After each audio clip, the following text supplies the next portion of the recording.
कर्नाटक की जनता आज ये फैसला करने वाली है कि कर्नाटक की सत्ता वो किसके हाथ में सौंपेगी। आज 224 सीटों के लिए मतदान हो रहा है। सुबह से ही मतदान शुरू हो चुका है और शाम 6 बजे तक चलेगा। इसके लिए पूरे राज्य के पोलिंग बूथ पर सुरक्षा के चाक चौबंद इंतजाम किए हैं। अब तस्वीरें भी सामने आना शुरू हो चुकी हैं। लोग सुबह से ही वोट देने के लिए कतारों में दिखाई देने लगे हैं। करीब 5 करोड़ 30 लाख से ज्यादा वोटर्स हैं। 58,000 से ज्यादा पोलिंग बूथ बनाए गए हैं जहां पर सुरक्षा के इंतजाम किए गए हैं। अब लोग मताधिकार का इस्तेमाल करने के लिए इन बूथ्स पर पहुंच रहे हैं।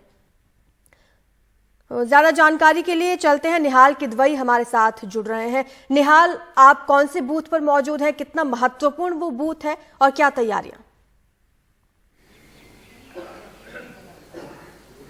देखिए, मैं बेंगलुरु शहर के यानी जो अर्बन इलाका है उसके शिवाजी नगर में हूँ, जो कि पूर्वी बेंगलुरु का हिस्सा है और ये मुस्लिम और ओबीसी डोमिनेंस का इलाका है। यहाँ पर 4 बूथ एक साथ हैं और सुबह से ही हम देख रहे हैं कि 7 बजे के आसपास ही वोटर्स यहाँ पर जमा होने लगे थे और सब यहाँ पर देखिए जो जितने भी बूथ हैं सब 4 बूथ हैं और चारों ही बूथों पे आपको लोग मिल जाएंगे।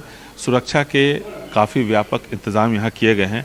ये जो सीट है ट्रेडिशनली पिछले 3 दशकों से आप कह सकते हैं कि ये कांग्रेस के पास रही है। हालांकि इस बार जो कांग्रेस का उम्मीदवार है वो बदल गया है। पहले यहाँ से कांग्रेस के रोशन बेग होते थे, लेकिन इस कुछ विवादों की वजह से जब पार्टी से वो अलग हो गए तो दूसरी पार्टियों ने भी उनको टिकट नहीं दिया। तो इस बार रिजवान अरशद यहाँ से खड़े हुए हैं और पिछली बार भी उन्होंने इस यहाँ जो उपचुनाव हुआ था उसको जीता था। तो यहाँ देखिए कुछ बूथ ऐसे भी हैं जिनको बहुत ही खूबसूरती के साथ सजाया गया है, जैसे इस बूथ को देखिए ये। और जैसा कि मैंने पहले बताया कि जो 224 विधानसभा की सीटें हैं उन सबों पर यहाँ पे मतदान शुरू हो गया है। जो दूसरे सुरक्षा कर्मियों का यहाँ पे सीआरपीएफ जो केंद्रीय सुरक्षा बल हैं उसके साथ साथ स्थानीय पुलिस सबों को ड्यूटी पे लगाया गया है और मुख्यमंत्री बसवराज बोम्मई शिग्गांव से चुनाव लड़ रहे हैं। लेकिन उनके लिए एक बड़ी चुनौती थी कि क्या इस बार एंटी इनकम्बेंसी उनके लिए परेशानी खड़ी कर सकती थी, लेकिन कांग्रेस के अंदर जिस तरह के हालात रहे और उसकी वजह से जिस कैंडिडेट को पहले वहाँ से टिकट मिलता था, जो काफ़ी मुख्यमंत्री और उस जो जीतते थे मुख्यमंत्री बसवराज बोम्मई पिछले 3 बार से जीतते रहे, उनके और जिसको उन्होंने हराया उसके बीच में 10 से 12,000 वोट का ही फासला होता था। लेकिन कैंडिडेट पहले बदला, फिर जब दूसरे कैंडिडेट को कांग्रेस ने टिकट दिया उसने चुनाव लड़ने से इनकार कर दिया। फिर तीसरे कैंडिडेट को दिया गया, वो भी बिल्कुल आखिरी वक्त में, और वो अपने लिए वहाँ पर जगह बना नहीं सका वोटर्स के बीच में। ऐसे में मुख्यमंत्री बसवराज बोम्मई के लिए जो एक दौर में काफ़ी चुनौती खड़ी हो गई थी वो बिल्कुल उनके लिए आसान हो गई। इसके अलावा आर अशोक राजस्व मंत्री हैं। एक एक्सपेरिमेंट के तहत कांग्रेस इस बार बीजेपी ने आर अशोक को 2 सीटें दी है। एक ए से लड़वाया है, एक सीट पद्मनाभ नगर जो उनकी परंपरागत सीट है बेंगलुरु शहर की, और दूसरी कनकपुरा यानी केपीसीसी प्रदेश अध्यक्ष डीके शिव कुमार के खिलाफ। हालांकि उस सीट पर, कनकपुरा की सीट पे कभी भी वो बीजेपी की सीट नहीं रही है और अब जब से आप देखें वहाँ पर तो हमेशा से कांग्रेस और जनता परिवार की वो सीट रही है, तो वहाँ से डीके शिव कुमार को चुनाव लड़वाया गया है। सोमन्ना जो कि 2 जगह से लड़ रहे हैं, चामराजनगर और इसके साथ साथ वरुणा से, जहाँ से पूर्व मुख्यमंत्री सिद्धरामैया चुनाव लड़ रहे हैं, उनके खिलाफ कांग्रेस के वरिष्ठ नेता के खिलाफ बीजेपी ने 2 जगहों से उनको लड़वाया है। वो वरिष्ठ लिंगायत नेता हैं, वहाँ भी देखना है कि किस तरह के नतीजे आते हैं।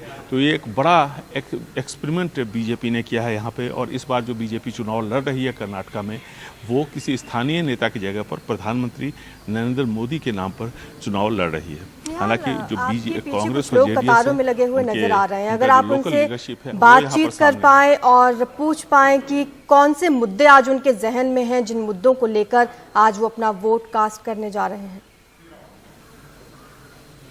जी सर, आप ये बताएं कि आप जो वोट आज कास्ट करेंगे तो आपके सामने इश्यूज क्या हैं? भ्रष्टाचार का इशू है। 40% भ्रष्टाचार का इशू है, वो कम होना चाहिए। आपको क्या लगता है? सेम 40% है। आप क्या कह रहे हैं? बदलाव के लिए बीजेपी ख़त्म करना है, कांग्रेस को लाना है। अलग अलग लोग, अलग अलग उनके विचार हैं यहाँ पे।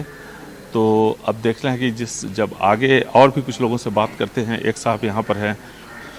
सर, इस बार जो आप यहाँ पर वोट देंगे तो आपके सामने इश्यूज क्या हैं? इश्यूज तो लॉट ऑफ है तो बोल नहीं सकते आज के दिन इधर बोल नहीं, हम ये नहीं पूछ रहे कि आप किसको वोट दे रहे हैं, लेकिन इश्यूज क्या है आपके सामने? इश्यूज एक चेंजेस चाहिए और लॉट ऑफ प्रॉब्लम्स है और डेली वेजेस का बहुत कुछ हम लोग को प्रॉब्लम भी है, तो इस वजह से थोड़ा कुछ चेंजेस चाहिए हम लोग को, तो इस बारे में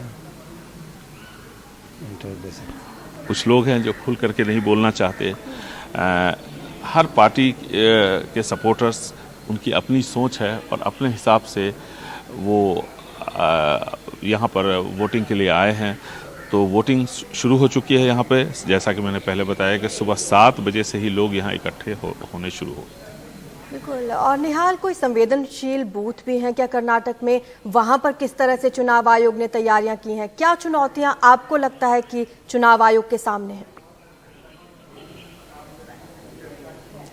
देखिए, कर्नाटक अपेक्षाकृत शांत राज्य है। इसलिए जिस तरह से हम उत्तर प्रदेश, बिहार, झारखंड, खास करके वो जो नक्सली प्रभावित इलाके रहे हैं या काफ़ी संवेदनशील इलाके रहे हैं, उस तरह की झड़प या उस तरह की संभावना यहाँ पर लगभग देखने को नहीं मिलती। हालांकि हमारा जो पड़ोसी राज्य है तेलंगाना और आंध्र प्रदेश, वहाँ कई बूथ हैं जो काफ़ी सेंसिटिव हैं, हाइपर सेंसिटिव बूथ्स हैं, लेकिन इस तरह के बूथ्स यहाँ पर आपको नहीं मिलेंगे जहाँ पर किसी तरह के कानून व्यवस्था के लिए कोई चुनौती हो। हालांकि चुनाव आयोग ने अपने हिसाब से नॉर्थ कर्नाटका की कुछ बूथें हैं, ख़ास करके अगर आप देखें जो बॉर्डरिंग एरिया के हैं, जैसे बेलगावी, महाराष्ट्र से उसका बॉर्डर जुड़ता है, वहाँ पर थोड़े, और दक्षिण कर्नाटका में मैंगलोर और इसके आसपास के जो इलाके हैं वहाँ पर उसको काफ़ी अति संवेदनशील घोषित किया है। और वहाँ पे केंद्रीय सुरक्षा बलों के साथ साथ स्थानीय पुलिस की काफ़ी टुकड़ियाँ वहाँ पर लगाई गई हैं और वहाँ एक अलग से निगरानी शुरू से रखी गई है। और हमेशा से ये किया जाता है, क्योंकि ये जो दो इलाके आपको बताया, बेलगावी के, जो कि जिसको पहले हम बेलगाम कहते थे, और ये महाराष्ट्र से इसका बॉर्डर है, सीमा विवाद है वहाँ पर। और साथ ही साथ अगर आप दक्षिण कर्नाटका की बात करें, मैंगलोर, कासरगोड एक केरल का इलाका है, तो उसका जो बॉर्डर है वो काफ़ी, ये दो इलाके बहुत ही संवेदनशील माने जाते हैं। और यहाँ पर हिंसा की संभावनाओं को देखते हुए अति संवेदनशील कैटेगरी में कई सारे बूथों को रखा गया है। और इसलिए आज से नहीं बल्कि जब से यहाँ पर मॉडल कोड ऑफ कंडक्ट लागू है उस वक्त से वहाँ पर विशेष निगरानी बरती जा रही है, ताकि कानून व्यवस्था के लिए वहाँ पर कोई चुनौती खड़ी ना हो। तो ये एक ऐसा बूथ, ये दो इलाके ऐसे हैं जहाँ पर इलेक्शन कमीशन काफ़ी एहतियात बरत रहा है। शुक्रिया आपका निहाल, इस तमाम जानकारी के लिए, तमाम अपडेट्स के लिए आपसे जुड़ते रहेगी।